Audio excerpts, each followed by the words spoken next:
Assalamualaikum warahmatullahi wabarakatuh. Baiklah, di sini kami akan menjelaskan tentang pengaruh positif dan negatif ilmu pengetahuan dan teknologi bagi negara. Pengaruh positif dan negatif dari perkembangan iptek bagi negara terbagi menjadi 4 bidang.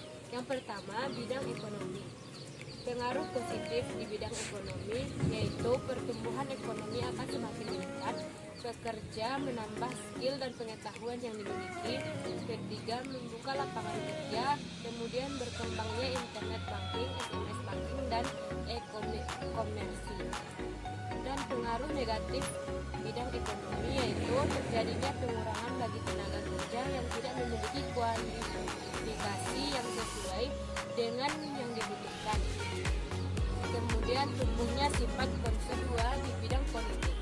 Pengaruh positif iptek di bidang politik yaitu memberikan dorongan yang besar bagi konsolidasi demokrasi di banyak negara, meningkatkan hubungan diplomatik antar negara, menegakkan nilai-nilai demokrasi, memperluas dan meningkatkan hubungan dan kerjasama antar daerah, adanya peran besar rakyat dalam mengembangkan pemerintahan, kegiatan komunikasi untuk keperluan politik dengan menggunakan teknologi informasi.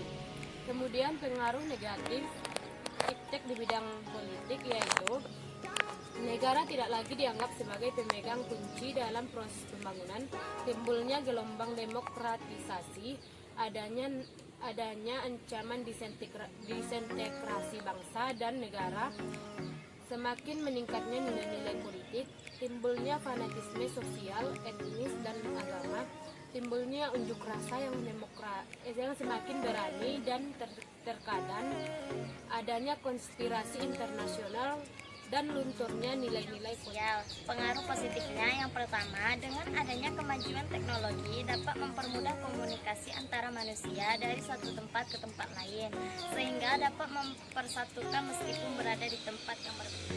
Yang kedua, sosialisasi kebijakan pemerintah dapat lebih cepat disampaikan kepada masyarakat, serta informasi yang ada di masyarakat dapat langsung dipublikasikan dan diterima oleh masyarakat. Bidang negatifnya yaitu yang pertama, dengan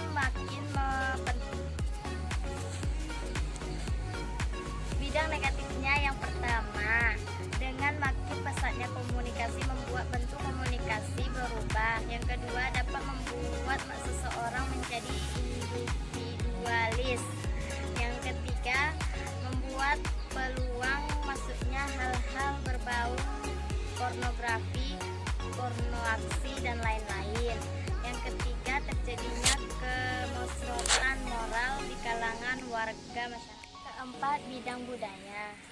Pengaruh positifnya yaitu semakin berkembangnya daya pikir individu dalam suatu bidang, baik itu dalam bidang ekonomi, politik, pendidikan, dan sebagainya. Yang kedua, pengaruh negatifnya yaitu penyalahgunaan media teknologi sebagai sarana pencarian hal-hal yang tidak ada hubungannya dengan ilmu pengetahuan. Baiklah, sekian materi yang dapat kami sampaikan. Kami ucapkan terima kasih. Assalamualaikum warahmatullahi wabarakatuh.